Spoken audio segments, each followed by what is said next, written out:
digital revolution exploded with video games. Gaming has developed as one of the most advanced forms of digital media. I think there's a hunger to participate in media. And it was up to the video game creators to feed the hungry. Part of my ambition is to make the player as much of the designer as I am. The players became gods.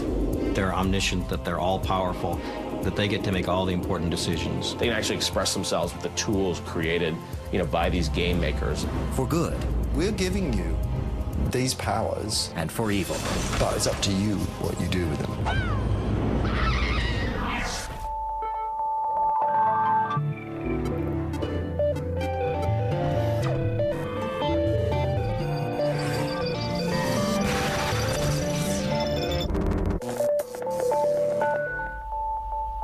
Presented by Best Buy, where this holiday, the wow's guaranteed. 1958. William Higginbotham invented the world's first computer game at Brookhaven Laboratory in New York. Tennis for Two. 25 years later, the industry he spawned was entertaining millions.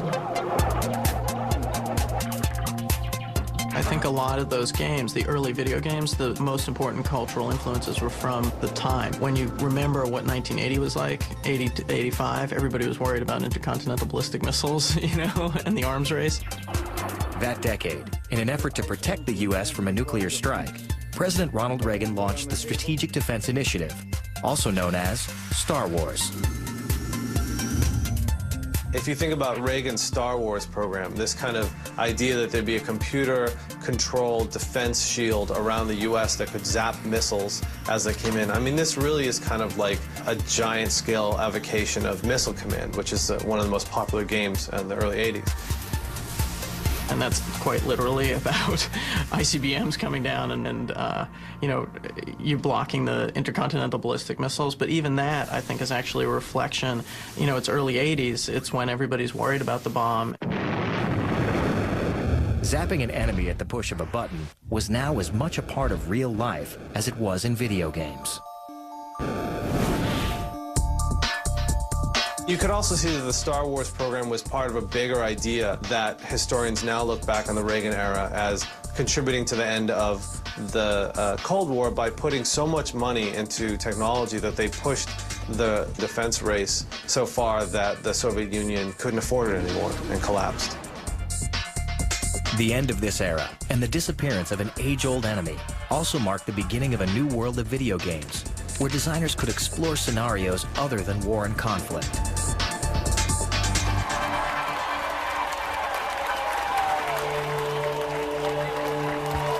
One designer, Peter Molyneux, brought a new perspective to the video game.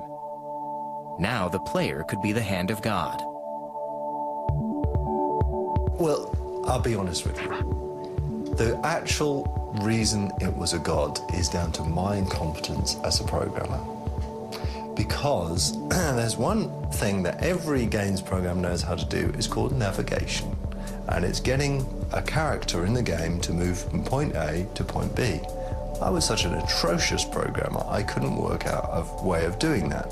So I thought, oh God, what I'm going to do is complicated. I can't get them around these routes. They've got to find their way around corners and over. Oh, it doesn't matter. I'll just get the player to raise the land up so the little people can get to the place. And that was the birth of it. Other game designers like Sid Meier and Will Wright also gave players a top-down experience with unprecedented control. The term God game refers to kind of a perspective that the player has in playing at the game, that they're omniscient, that they're all-powerful, that they get to make all the important decisions. A lot of people don't have that ability in real life, and to give that to them in a game is really entertaining and fun. So games like Civilization, SimCity are God games in that you get to make all the important decisions. To me, God games are interesting because this is the ultimate managerial game, right? So while we're all put in these positions in our jobs where we have to manage projects, manage people, and so forth, then, like, to kill time, we go and manage something even more complicated, like how to build a city, how to create a new civilization, and so forth.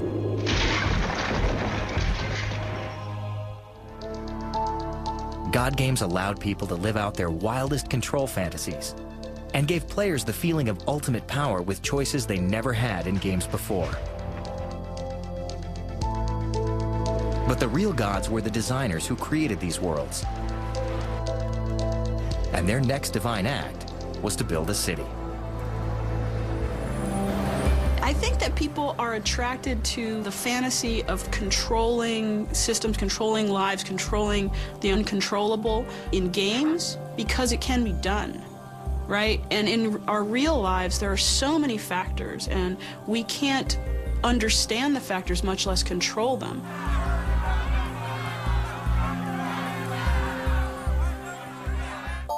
Video games began expanding the traditional narrative of good versus evil into games with more open-ended narratives, like Will Wright's SimCity. I still remember when that came out. I couldn't imagine a more boring premise for a game.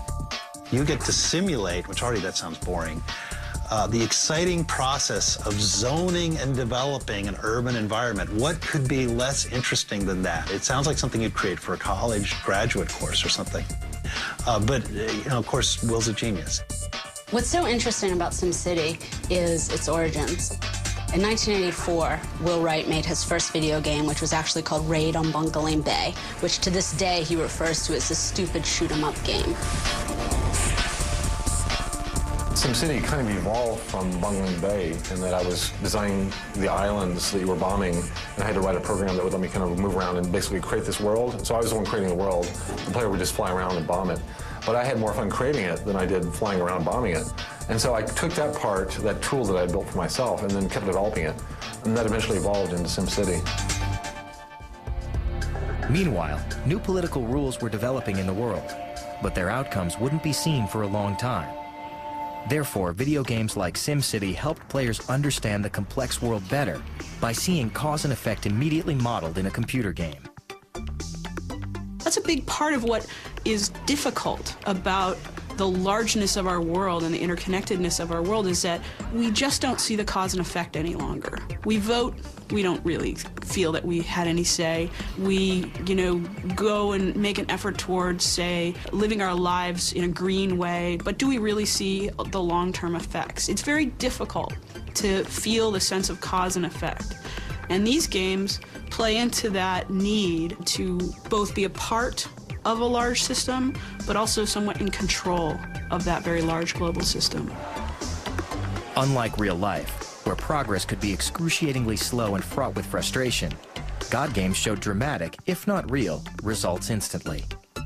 These games are essentially about chaos theory or about emergence, the idea that one very small action can have very large consequences. The choices that you make through the game determines what the game looks like, where the game takes you, what the end scenario is. The continuing success of SimCity in the late 80s and early 90s proved that players wanted intelligent games. SimCity often gets thought of as the smart person's game because it became wildly, wildly popular among college students in the early 90s. These are people who probably hadn't played games since they'd had Ataris or maybe the Odyssey or played Space Invaders or Pac-Man at an arcade. And then SimCity came out and they were probably in college and they had a computer and they could play it. And so a lot of people who otherwise would not self-identify as gamers back into the fold of gaming through SimCity, which in the video game industry is something really, really important to have games that do that. Will Wright may have planted the seeds of SimCity, but it was up to the players to tend this virtual garden and watch their cities grow.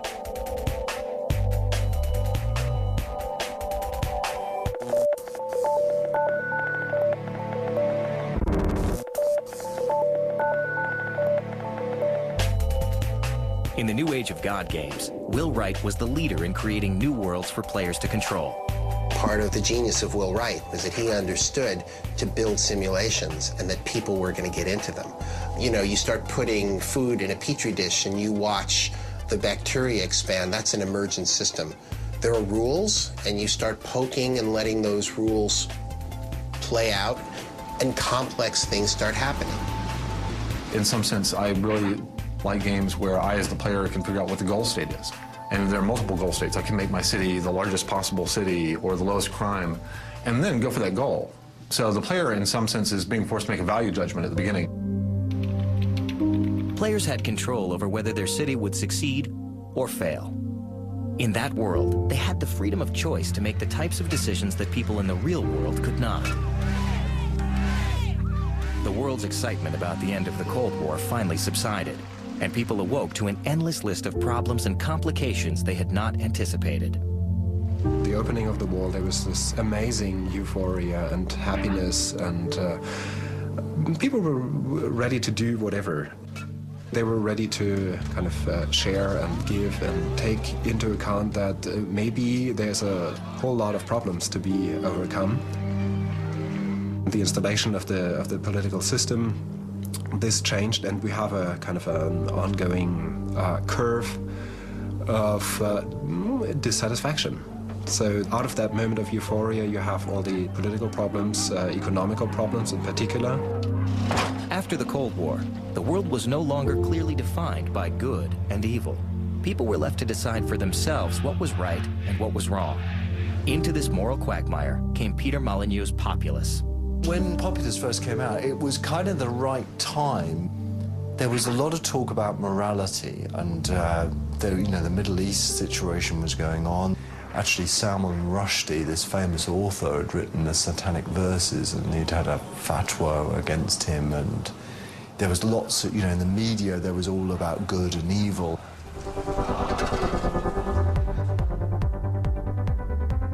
I've always had this real obsession, and it is an obsession, of trying to, in some way, create life inside a game. How can I make these little people seem like, they're alive? In Molyneux's later game, Black and White, he gave the player the choice to be a good god or an evil one. Look at them. Just look at them. These are miraculous creatures indeed. They certainly are, but not quite as big as I expected. Unlike the games that had come before this, you had a view of a kind of microcosm of the world, because you literally have a control that puts you in the role of like a demigod, and you can influence a people. Okay, we're giving you these powers, but it's up to you what you do with them. Now that is you deciding what moral message, what moral course that you want to take in the game. Now, is that wrong for me to give you the power to do something? Or is the wrong the fact that you did it?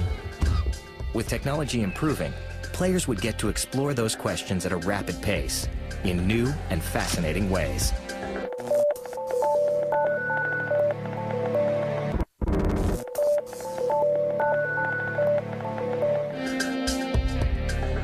In the new millennium, God games allowed players to wrestle with the same kinds of moral dilemmas they faced in the real world. I say you're kind of a demigod because you only have the godlike controls that the developer gives you. So like Peter Molyneux's big game's called Black and White, and there you have little villagers that you control, and you have a godlike hand that goes over the woods and the trees, and you can grab trees for them and give it to them as wood. But if you do that, the villagers start saying, "We need more wood, give us more wood." They're praying to you. And so you have to go and grab more wood. Thank you for this wood. And then the more you give them, the more they start begging you.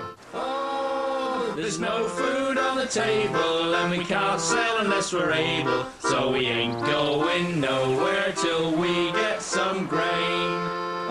And that's part of Peter Molyneux's design.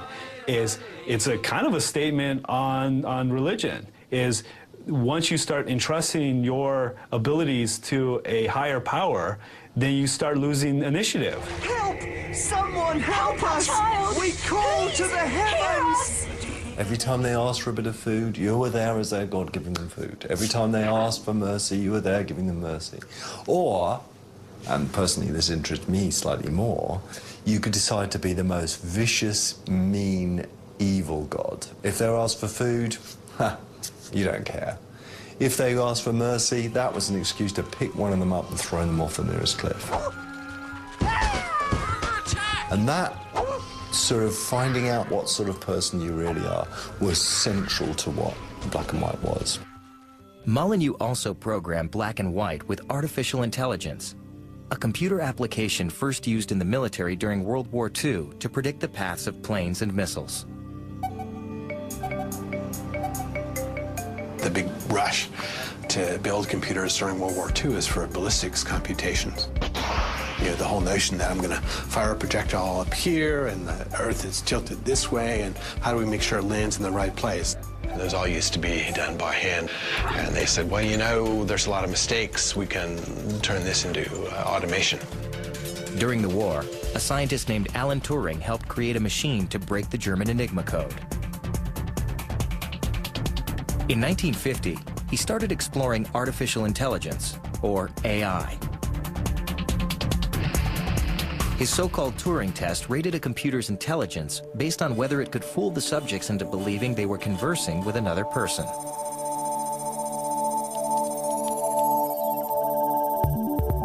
The genius of the Turing test that Alan Turing came up with was he was trying to define what is intelligence, and he decided, well, okay, I think the best definition of intelligence is that if I can convince a person on the other side of the screen that they're interacting with an intelligent system, then it is. The first video games were very simple in that there wasn't any AI. There was really kind of just an input and a reaction. As games evolved, developers added more things such as pattern-based AI, and really, it wasn't intelligence. It was simply that if you did that, the enemy does this pattern. And soon enough, players in Pac-Man would figure out exactly how the ghosts move through the maze and what to do in order to always survive. And once you figured that out, the games kind of lost their appeal as kind of being unpredictable and challenging. But as games evolved, clever developers came up with new ways of artificial intelligence. AI really happens in the head of the player. If the player is convinced that, you know, this thing is intelligent or behaving in an intelligent manner, then it is. It doesn't really matter what's happening under the hood. And under the hood generally is simpler things than you might imagine. And so, in some sense, you might even call it trickery. So we cheat. The games industry cheats with its AI, its artificial intelligence. But there's no question about it. Without artificial intelligence, even shooters would be poor, far poorer than they are today. What wraps up everything about artificial intelligence is the ability for the game to react to what you're doing rather than react to what I designed. In a game like Black and White, players felt powerful because Molyneux gave them the tools to manipulate a character's personality, as well as his movements. Now slap him by moving your hand quickly from side to side across him. Architected the artificial intelligence of the people that you care for sort of with moral philosophy in mind, and they would behave based on different ethical principles. Greetings, we're your conscience, good and evil, yin and yang, black and white. There need to be something more than just a lot of little people to care for.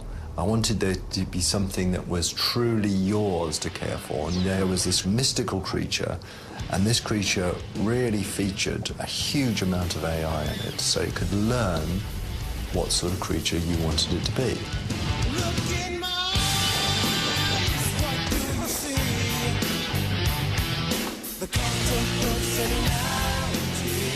So if you wanted to make the most vicious, evil, nasty, person-eating creature that would go out and smash everything up, you could make that sort of creature. Or you can make the most kindest, gentlest creature of all. Stroking tells him you approve of him, and it makes him happy. And so the game really was about, given ultimate power, what would you do with it? Gamers gravitated towards games like Sid Meier's Civilization, where the player became the ruler of his or her own empire. The kind of inspiration for Civilization was start very small, but by the end of the game, kind of conquer the world, create a world that you had a part in shaping and forming. Civilization essentially is about building an empire that will stand the test of time at its most simple. Who doesn't want to take something and build it into the greatest empire of all times, from prehistoric age all the way up to the modern day, and do everything you need to do. That is negotiating, that is buying and selling, that is dealing with ruthless leaders, that is dealing with other civilizations. Who doesn't want to immerse themselves in that kind of experience where you're always one step ahead of the competition? The creators of Civilization, Black and White, and SimCity built digital sandboxes for players to design their own stories. I think the most interesting aspect about games is the fact that they're inherently malleable. You know, every player is going to have a different experience, which is fundamentally different than movies, television, books. And I think that is going to be the really interesting area in which games expand, to where, you know, not only are you choosing your own path in a game that's different than my path, but the game itself is observing and learning about you. And then the game can actually start customizing itself uniquely to you, evolve to fit you, and evolve to entertain you, and be as personal to you as your dreams might be. Having a sense of ultimate power was fun, but for some players, the ability to transform the game itself would soon become even more thrilling. Cockfight. Firing main cannon. Son of a...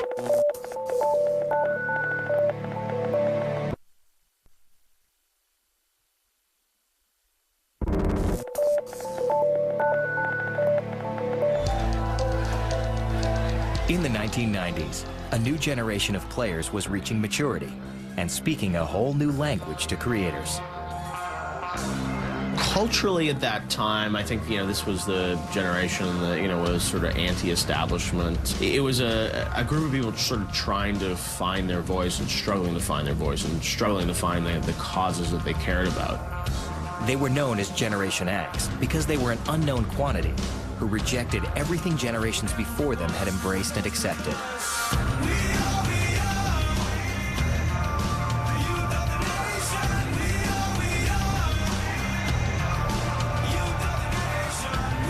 Grunge music, with its angst-filled lyrics and punk rock edge, became the anthem for a generation seeking its own identity.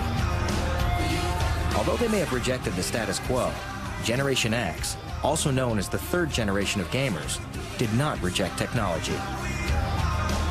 First generation was people that literally just sort of appreciated games as a pastime. The second generation were people that really felt like games were, part of the culture, part of the entertainment culture. And now you're seeing this exciting new third generation that are appreciating games as an artistic form, but also as a platform for expression, and feeling like this is something that, this is how they're going to express themselves to the world.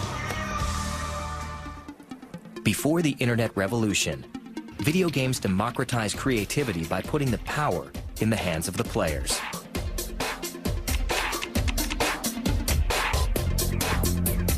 What was interesting, I think, starting in the late 70s, early 80s, is you had individuals able to actually create commercial products by themselves. Over time, the games got more sophisticated, and it took a larger group of people, and it became a little bit like movies, where it was this elite priesthood. You had to belong to a game company, and then you could get to work on and develop games.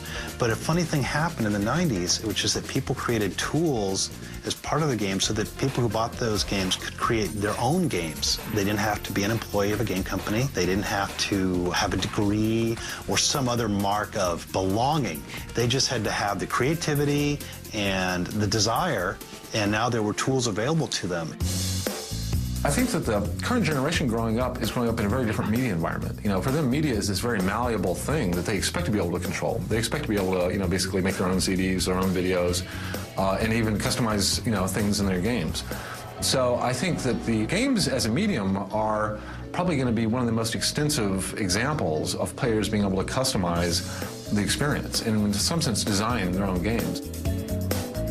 Somebody can start, as a consumer of a game and slowly customize more and more of it up to the point where they might be doing really hardcore mods of the game. In some sense, basically creating their own game. So there's actually a very smooth ramp now from being a consumer of media to being a producer, whereas before there used to be this big wall, and the producers on one side would throw, media over to the consumers on the other side. In a lot of ways, I think that was realizing the potential of what the PC Revolution was all about, which was giving that power, giving that great tool back to the people, to the individual, because those are the people who are going to take us in some of the more interesting and innovative and creative directions. Everything that has enabled the internet to grow and these companies to grow has come by that extensibility and by personalization and all that. So, but early on, the reason these guys started out doing it was because that's who they were. They were hackers. While some software companies discouraged hacking, many game companies, like Sims publisher Electronic Arts, actually encourage players to modify software into new video game content, a practice known as modding. When you look at the rise of social networking sites, video sites like YouTube and things like that, if you can take advantage of people's desire to create, then they can extend the experience in ways that these companies literally can't. I mean, it would cost EA way too much money to create all of the types of clothing or furniture that people might want in The Sims. So why not create the tools to let the community create the stuff? I've always liked that idea, and I've always, in my games, tried to give the users the ability to be more creative with what they were seeing on screen, that they were, in essence, creating the world, and the world was kind of pushing back. It's this very interesting negotiation kind of between the player and the world is like the essence of the gameplay I really enjoy. Most people just haven't had exposure to the right tools, and so I think we're getting to the point in software where we're giving the players higher and higher leverage tools so that with a few mouse clicks they can make something on screen that delights and surprises them. I think in every game player there's a little bit of a game designer. I do this differently, I like to change this. And with modern games, we provide tools to change the basic rules of the game, add maps, scenarios, new units, really kind of design your own version of the game. And by providing that power to the player, we really multiplied the fun of games. You're not just playing my games, you're playing a game that's been designed by tens or hundreds of people, and that makes games a lot more fun to play.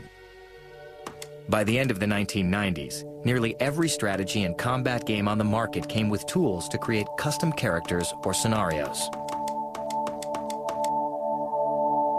People could construct their own missions, amateurs, not professionals, and give them to their friends, and then their friends would give them to their friends if they were any good. And basically, you could provide content for an existing game with much less effort than making an entire game by yourself.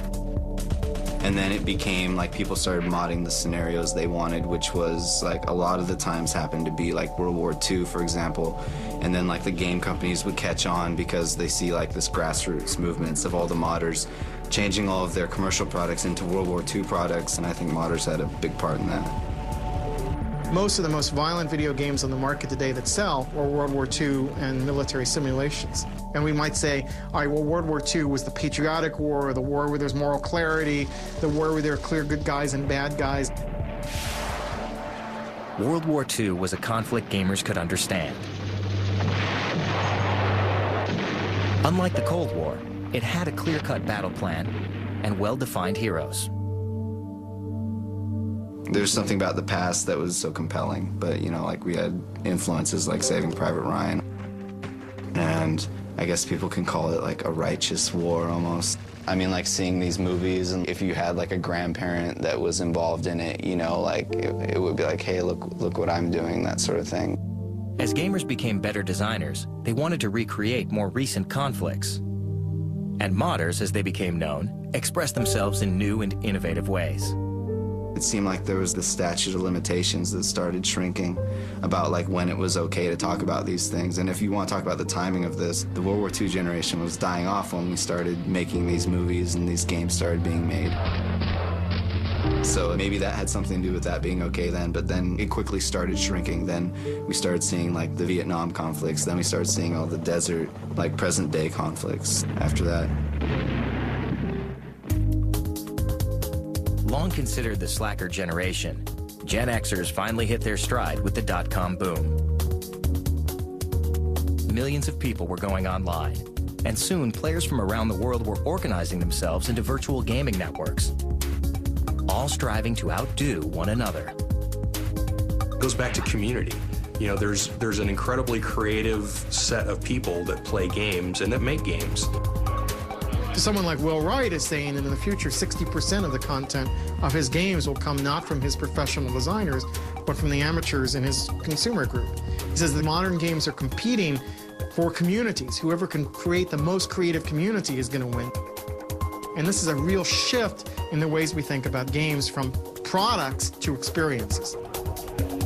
I mean, the people would make it, and they would, of course, like, be intelligent designers and everything, but, like, the people that were really throwing their lives away on this stuff and playing it for so much, they would have a lot of insight into what they wanted to see changed. Mods would have a lot of these, like, common ideas, and they would improve it for, like, what we wanted, or, you know, what was annoying to us would get fixed. In the ultimate role reversal, it was the players who now controlled the destiny of computer games. And they were about to take it in an unexpected new direction.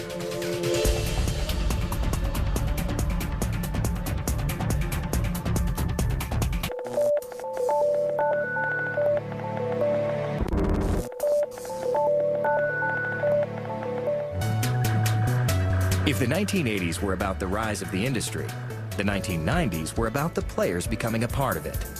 They were taking more and more control, modding existing games into new forms of entertainment. Sometimes the kids make mods they put up on the internet and they're better than some of the mission levels. And that's very exciting because when a game gets towards the end of its shelf life, the way you extend play in the game and interest in the game, and of course all of the financial gain, is to let the kids build their own level. It requires that they buy a copy of the game. They can show the creativity of what they've done to their friends. The smarter companies started supporting their modders more and more. They started to rely on it after a while. They would just have like the vanilla, and then they would let the modders come up with a lot of the other things. I think at the time we were a little surprised that people not only took the tools for modding games to create new game experiences, but they also took the games and used them as a kind of puppet theater to create films. Using a variety of desktop computer tools, players became movie directors, turning popular video games into animated short stories called machinima. No, Tucker, you can't hold my sniper rifle until tomorrow. Machinima, I guess, would be storytelling using a video game or a pre-rendered environment to tell your story. So instead of, picking up a camera and going out and shooting something live action, you can use a video game which already has character models, physics, lighting, and everything you need to shoot what the story you want to tell. Basically what we do is we take a fun interactive medium like video games and then take out all the fun interactive stuff and just make it a narrative. It started back with Doom in the late 90s and Quake, where the creators of Quake decided to put in a gameplay feature where you could record your game so that other people could watch you complete a level quickly, or how you killed the monsters or whatever. Machinima started as a way to kind of brag to other people about how great you were at a game. Kind of like a high score, but, a little cooler. Without any computer programming experience, Bernie Burns and his friends Gus Sorolla and Jeff Ramsey made a little movie out of a big video game. Halo. Hey, they stopped firing. Why are you whispering? I don't know. And why don't you give me a mic check? From the comfort of Burns' spare bedroom in Austin, Texas, his project soon took on a life of its own. Well, I was a failed independent filmmaker. I had a tech job in Austin, and I really wanted a way to continue to write and produce on a regular basis to kind of stay sharp and exercise those skills. And so, not knowing anybody talented, all I knew was Gus and Jeff, I thought, how can I write and still produce something with these, complete losers? And so I thought, well, hey, we all play video games. We could probably use a video game to animate some of these stories that we do and just do funny little skits. There's no way he survived that. Turning the soldiers from Halo into film stars was easy. How's that? Who went on to say? All right, yeah, it's good. And then I can filter it through a very secret process so that it sounds more like he's talking over a helmet mic. There's no way he survived that. There's no way he survived that. Hey, that's movie making magic right there. But serving their demanding audience turned out to be trickier than they expected. In the first week, we had probably, 1,000 hits a day, 2,000 hits a day. And then within 2 weeks, we were up to about 500,000 people coming to the site, every day. I don't think we were ready for the popularity right off the bat. Our server basically just completely fell apart. So within 1 month, we went from literally a server, just a computer in the corner of my bedroom, to 4 different servers in 3 different cities around the nation trying to serve this stuff out. Burns and his team wanted to distribute Red vs. Blue to anyone who wanted to see it. Anyone, that is, except for Microsoft and Bungie, the publishers of Halo. Hey, dude, the Jeep blew up. No kidding. Thanks for the update. Burns didn't have permission from them to use their game. I remember we were sitting there one day and we were watching the hit counter, and we saw a Microsoft address go by who had watched the video. We thought, oh, that's weird. Then we saw like 5 addresses go by from Microsoft. I thought, well, that's weird. Then we saw like 30. I remember when we started shooting the link around going, you've got to watch this. And then the question came up from kind of legal eagles, oh, is this authorized use? Should we get some participation if there's any money involved? Pretty quickly after that, we got a call from Bungie, and it was one of their lead producers for Halo and Halo 2, and he said, we really like what you guys are doing, and we just want to make sure that you do it right so that you can keep doing it. In the case of Red vs. Blue, the Bungie team was aware of what was being done, loved it, frankly, and the decision was made very consciously that regardless of what legal principles may or may not be pursuable, in fact, it was good for Halo that this was happening. The work was in its own way respectful of Halo, even though it was there was a parody aspect to it. It's good to be back here.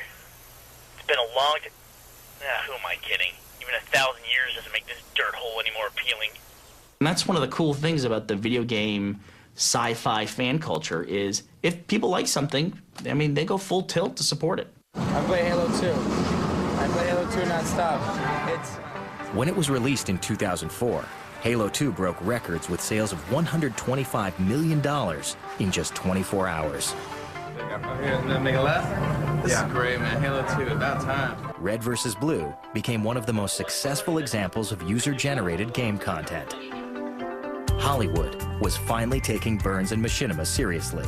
It was interesting, but when I made my film in college, I was like writing to all these film festivals and trying to get in and spend a year doing that. And with the popularity of Red vs. Blue, it's been kind of a flip where we've been able to go to film festivals, we get asked to come and talk about Machinima in general. We had no idea when we started all this that, we'd be kind of like at the forefront of a whole genre of filmmaking. Releasing assets and allowing people to create their own previews for movies, and I think that's the wave of the future, and games have simply been willing to embrace that sooner than most other media companies. At a time that the recording industry is suing its consumers, the game industry is empowering those consumers to build and share content with each other. Today, there is no way to stop the user-generated revolution. The best games do more than make the players feel like a hero. They give them the ability to create their own destinies. So some of these gamers began using the technology for more than play.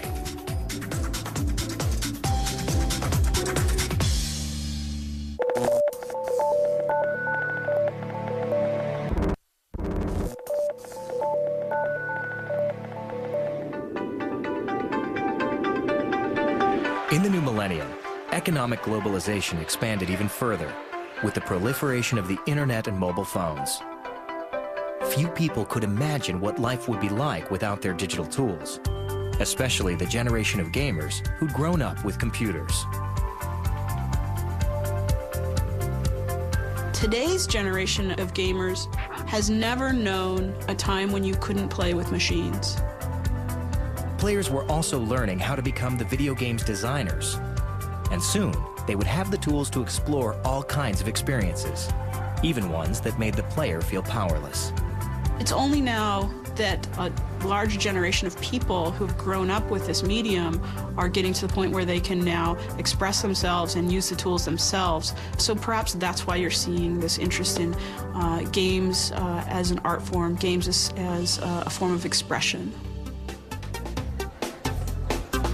Producers of real-world game titles, like Darfur is Dying, hope that if people could feel what it was like to be disempowered, then they might be motivated to act. When people talk about the activeness of violent games, then they should also remember the possibility of enacting compassion or enacting powerlessness. And I think that it is very clear, for instance, that if one plays Dark Forest Dying, that you can't see the situation of a child in need of water and not want to respond. You have a generation of people who are very passionate about the world and how it works and what's going on in our world today. And they are also very articulate and very passionate about the game medium. So we put those two together, and I think you're going to see a lot more. Today, a movement called Games for Change provides support for gamers and designers who use digital games for social awareness. And this underground movement has poised the industry for yet another evolutionary leap forward. For although video games began as experimental amusements, designers and gamers have transformed these digital toys into a world beyond entertainment. A world that continues to change and evolve, even when the machine is turned off.